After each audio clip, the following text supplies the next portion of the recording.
tie for your friend Kofi Frimpong, me mama kwa baba Ayona Health Time so. Eni ebeka yare mienu ho asem na yafem waba. Yare edi kan eye asthma. Asthma yare a edi nipanya. Na metro se nema asthma onya attack. Ohun ye be show bibi wo TV ne so sa. Obon se asthma no obi oye asthma patient ne windpipe ana se ne bronchi no ase ahohono ase emu kwan asi ase anwa bikum eno ana ya esi mframa kwan ema ohome a entumi nsi so ohome a mframa no ntumi nkọ na hrawanim eno na anytime dia no na ase oye wheezy sound ase ohwan kromo all the time na ase bibi gyina ne bo ase oye kunkun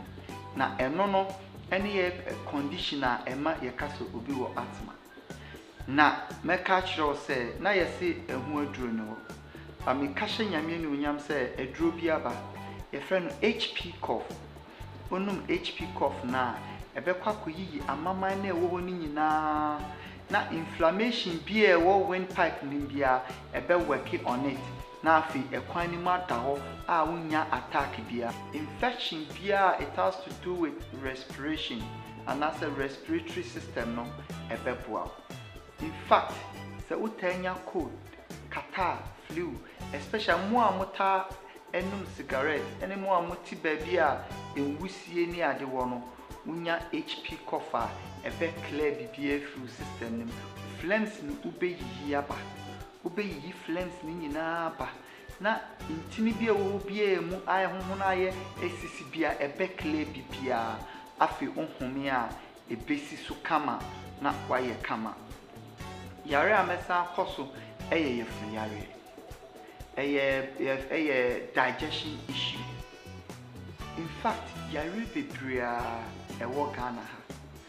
eye due to indigestion. You can indigestion a se oyem no entumi nyama aduane ni ye ama woni peduan tumi ntwitwi aduro ni mu aduane ni mu aduro nutrient no ma ne nkọ ho ama on benefit obi obedidia nso no na ofom obi nso all the time odidi wie pe na ne bo hyehye no ye friend heartburn se wonya ye dure friend digamen no eye duru a wonya ulcer udidi ana ejigina obo wonya heartburns uyo bia de biara udidi wi agisese bi uja onan obi wo hon so a anytime bia udi aduane kitua bi pe na oyema ye chekunti untumi ndidi especially nkwara obon se mo didi ye basa obon se oba no obi enyini ye kama so oba ne de na ne height gina baby egina ne de bia wa ye basa mosomoso e pauchao enkofo bebre wo ho a agise onom nsa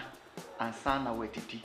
especially mo amadwumenti mudidi anadwo no de bia na bo se aduane na hyew so flatulent ni ade me paucho digamen aba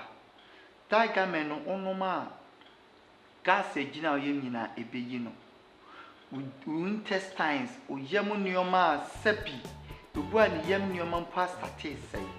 oyem nioma ehonhono ema wadidi ye basa ema udidi ane show so waye cheko especially uta didi anadwo a misro nom digamen no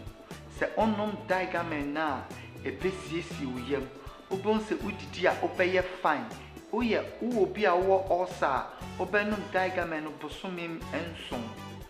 nom digamen no bosomem enson ebeku uyem kro ni nyinara